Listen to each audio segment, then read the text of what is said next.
అయోధ్య అన్న పేరు వినగానే వెంటనే జ్ఞాపకం వచ్చే పేరు సరయూ నది. అది అయోధ్య నగరం, సరయూ నది మధ్య ఉన్న అవినాభావ సంబంధం. ప్రస్తుతం దేశంలో ఎక్కడ చూసినా, ఎవరి నోట విన్నా రామనామస్మరణ, అయోధ్య రామమందిరం గురించి చర్చ జరుగుతోంది. మరి అయోధ్య గురించి మాట్లాడుకున్నప్పుడు అక్కడ ప్రవహించే సరయూ నది గురించి, దాని ప్రాముఖ్యత గురించి ఖచ్చితంగా మాట్లాడుకోవలసిందే. అయోధ్యలో రామమందిర ప్రారంభోత్సవం పురస్కరించుకుని సరయూ నదీ తీరాన దీపోత్సవం నిర్వహించిన విషయం మనందరికీ తెలిసిందే. ఆ దీపోత్సవం చూసిన వారిదే అదృష్టం. అంత కన్నుల పండువగా సాగింది. దేశీయంగా తయారు చేసిన మట్టి ప్రమదలతో సరయూ నదీ తీరాన భక్తులు 14 లక్షల దీపాలు వెలిగించారు. అయోధ్య రామ జన్మభూమి కాబట్టి ఇంత ప్రాధాన్యత సంతరించుకుంది. కానీ ఈ సరయూ నదికి ఇంత ప్రాధాన్యత ఎందుకు? సరయూ నదికున్న ధార్మిక ప్రాశస్త్యమేంటి? ఈ వీడియోలో తెలుసుకుందాం. భారతదేశంలో నదుల చరిత్ర చాలా పురాతనమైనది. ఆ నదులతోనే నాగరికత మొదలైంది, పట్టణాలు వెల్లివిరిశాయి. ప్రస్తుతం మనం చెప్పుకుంటున్న సరయూ నది నిజానికి గంగా, యమున, సరస్వతి లాంటి పెద్ద నది కాదు. అంత సుదీర్ఘ ప్రవాహము లేదు. మరి దీనికింత ప్రాధాన్యత ఎందుకు అంటే ముఖ్యంగా చెప్పుకోతగినది రామచరితతో ముడిపడిన సంబంధం. రామయ్య జన్మస్థలం అయోధ్య ఈ సరయూ నది ఒడ్డునే ఉంది. శ్రీరాముని బాల్యం నుంచి అవతార పరిసమాప్తి వరకు అన్ని ఘటనలకు సజీవ సాక్ష్యం సరయూ నది. రామయ్య సరయూ నదిలోనే తన అవతార సమాప్తి చేసి వైకుంఠానికి చేరుకున్నాడని చెబుతారు. ఈ సరయూ నదితో రామునికే కాదు, రాముడి వంశమైన ఇక్ష్వాకు వంశానికే అవినాభావ సంబంధముందని చెబుతున్నాయి గ్రంథాలు. సరయూ నది గురించి రామాయణం వంటి గ్రంథాలలోనే కాదు, వేదాలలో కూడా ప్రస్తావించబడింది. సరయూ నది పవిత్ర జలాల్లో స్నానం చేయడం వల్ల పాపాలు తొలగిపోతాయని ఇక్కడికొచ్చే భక్తుల నమ్మకం. అందుకే అయోధ్య వచ్చే భక్తులు తప్పనిసరిగా సరయూ నదిలో స్నానం చేసి రామయ్యను దర్శించుకుంటారు. భూమి కింద ప్రవహించే ఏకైక నది సరయూ నది అని కూడా అంటారు. బ్రహ్మదేవుని మనస్సు నుంచి, అంటే బ్రహ్మ సంకల్పం నుంచి పుట్టినది మానస సరోవరం. హిమాలయాలలోని పరమేశ్వరుని నివాసమైన కైలాస పర్వత పాదాల చెంత ఉన్న ఈ మానస సరోవరం నుంచి పుట్టినదే మనం చెప్పుకుంటున్న సరయూ నది. దీనినే సర్జు అని కూడా పిలుస్తారు. ఉత్తరప్రదేశ్ జనాభాకు ఈ నది ప్రధాన నీటి వనరుగా ఉంది. హిమాలయ పర్వతాల్లో ఉద్భవించిన ఈ సరయూ నది హిమాలయాల నుంచి ఉత్తరాఖండ్, ఉత్తరప్రదేశ్లలోని అనేక ప్రదేశాలలో ప్రవహించి చివరకు గంగా నదిలో కలుస్తుంది.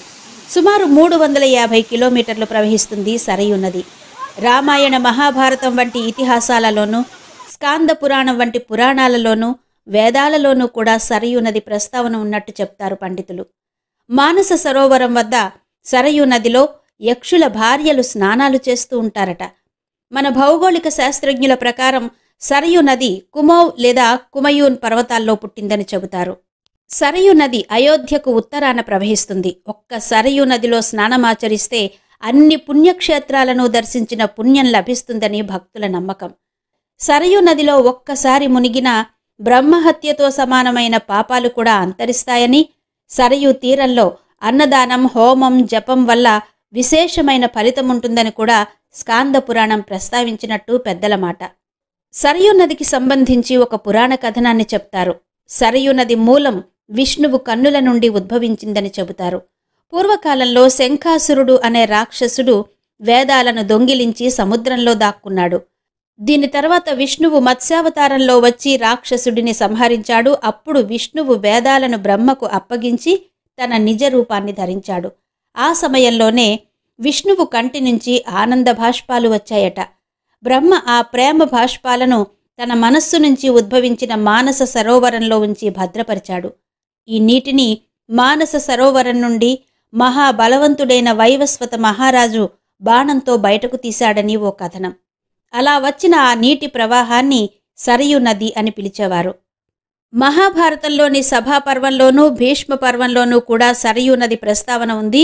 సభాపర్వంలో జలానికి అధిదేవత అయిన వరుణదేవిని సభను వర్ణిస్తూ భూమండలంలోని సకల సముద్రాలు, నదులు విచ్చేసి ఆయనను అర్చించుకుంటూ ఉంటాయని చెబుతూ ఆ నదులలో సరయూ నది కూడా ఒకటని చెప్తారు. జరాసంధుని సంహరించడానికి కృష్ణుడు భీమార్జునులను వెంటబెట్టుకుని వెడుతూ సరయూ నదిని దాటి జరాసంధుని రాజధాని అయిన గిరివ్రజానికి చేరుకుంటాడు. అయోధ్య నగరము, సరయూ నది హిందువులకే కాదు బౌద్ధులకు, జైనులకు కూడా ఎంతో పవిత్రమైంది కావడం విశేషం. బౌద్ధ వాంగ్మయం 5 గొప్ప నదులను పేర్కొంటూ వాటిలో సరయూ ఒకటని చెప్పింది. మిళింద ప్రశ్న అనే బౌద్ధ గ్రంథం కూడా సరయూను గొప్ప నదిగా వర్ణించింది. అయోధ్య మన దేశంలోని 7 మోక్ష నగరాలలో ఒకటి అయినట్టే బౌద్ధులకు, జైనులకు కూడా పవిత్ర స్థలమే. గౌతమ బుద్ధుడు 6 చతుర్మాస్యాలు అయోధ్యలోనే జరిపాడట.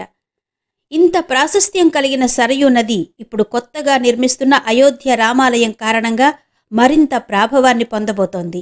బాలరాముని దర్శించుకోవడం కోసం అయోధ్య వచ్చే భక్తులకు మరింత ఆకర్షణీయంగా తయారవుతోంది సరయూ నదీమ తల్లి. అయోధ్యలో సరయూ నది ఒడ్డున రామాయణ ఆధ్యాత్మిక వనం నిర్మిస్తున్నారు. అయోధ్య వెళ్లే భక్తులు ఈ రామాయణ ఆధ్యాత్మిక వనంలో శ్రీరాముడి 14 ఏళ్ల వనవాసం, ఇంకా ఇతర ఎన్నో విశేషాలకు సంబంధించిన విషయాలు ఇక్కడ చూడొచ్చు. మీరీసారి అయోధ్య వెళ్తే మాత్రం ఆధ్యాత్మిక ప్రాధాన్యతతో పాటు ఎన్నో హంగులతో ముస్తాబవుతున్న సరయూ నదీమ తల్లిని దర్శించుకోవడం మాత్రం మర్చిపోకండి. మరో ఆధ్యాత్మిక విశేషంతో మళ్ళీ కలుసుకుందాం.